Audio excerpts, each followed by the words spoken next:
Nakarating ka na ba sa lugar na ito? Kung hindi pa, tara at mag-explore tayo!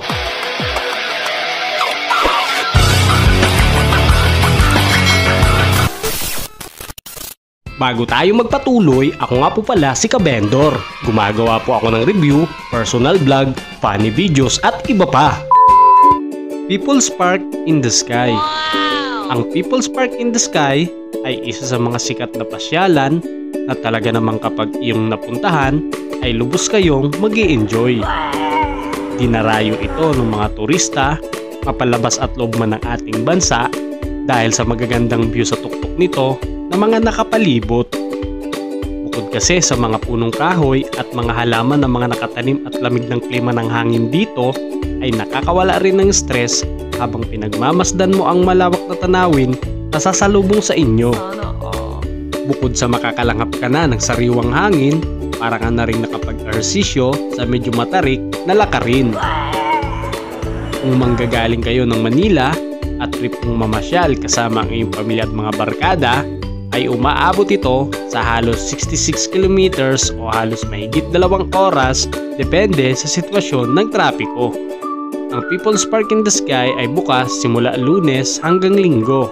Nagbubukas ito sa oras na alas 6 ng umaga at magsasarado naman ng alas 7 ng gabi.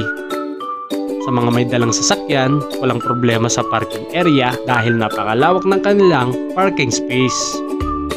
Meron silang mga tauhan na nagbabantay at nag-a-assist upang masigurado ang safety ng iyong mga sasakyan.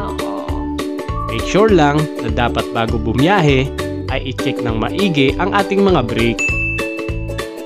Ang entrance fee ay 50 pesos, mapabata man o matanda, at free naman sa mga batang 4 na taon pababa.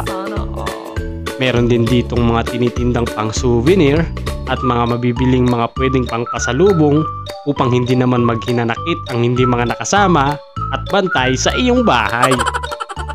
Siyempre, pagkatapos mong magliwaliw, panigurado gugutumin ka.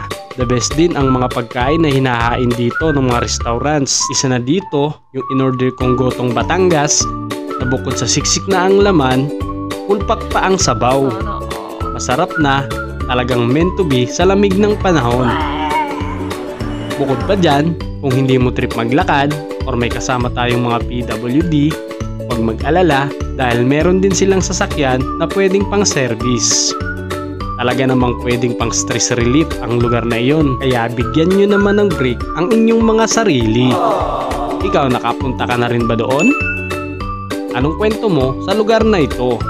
Nakapag-enjoy ka ba? Comment down below. Ito nga pala ang kanilang mga tanawin ay pinagmamalaki.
tawag dito, gusto kong picturean yun eh. Hindi mapicturean.